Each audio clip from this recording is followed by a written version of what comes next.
Kasako Media, tunaangazia maisha, tunaandika kesho. Kwa Kasako Media niko na Sebe. Ni mtu ambaye wa muda mrefu sana watu wengi walikuwa wanamtazama enzi hizo. Karibu sana bwana, leo ni siku special ya Idrisa. Nini ambacho unakitamania kukiona na nini ambacho umekuja kumsapoti ndugu yako? Kwanza mimi na yeye tunakaribia, yeye ameanza kuzaliwa alafu mimi nafuata. Tarehe zetu ziko karibu sana, na kubwa ni ule ujamaa, udugu, urafiki, na hichi ndo ambacho tunakuja kukisimika leo. Na in search unapongeza mwaka si kwa maana wa kusherekea, maana yake unafanya kufikiri na kutafakari namna ambavyo umri unavyozidi kwenda, na wewe umefanya lipi hapa duniani na kwa ajili ya Mungu wako, ni kipi ambacho kinampendeza. Lakini kubwa ni tafakari kubwa ya umri ambao tunakwenda nao. Yule kupa wa jana sio kupa wa leo, na wala sio kupa wa kesho. Kadri siku zinavyozidi kwenda anabadilika. Kwa hiyo ujio huu wa leo, kesho kutwa au mwakani akija kwenye shughuli kama hii, Mungu akimpa uzima, kuna watu wanaweza wasiwepo. Kwake inazidi kumpa tafakuri ya kufikiria nini mwakani inatakiwa niwe mtu wa namna gani.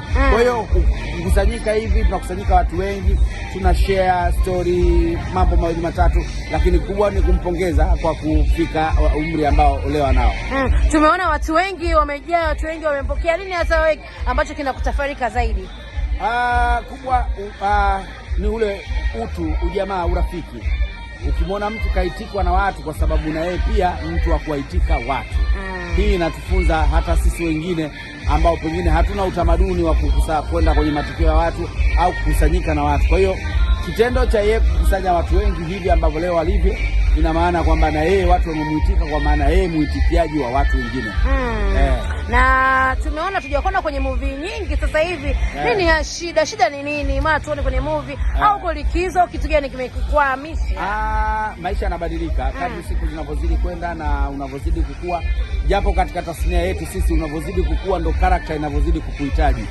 Lakini aina ya kazi ambazo zipo hivi sasa, soko, mazingira yalivyo, bado tunatafakari namna ya kurudi tena kwenye game. Hakunaga mapumziko.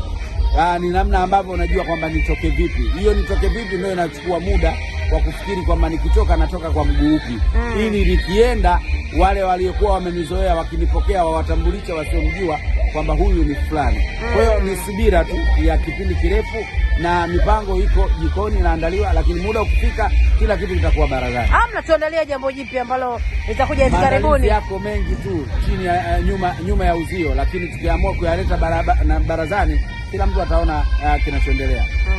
Asante bwana. Asante. Kasako Media, tunaangazia maisha, tunaandika kesho.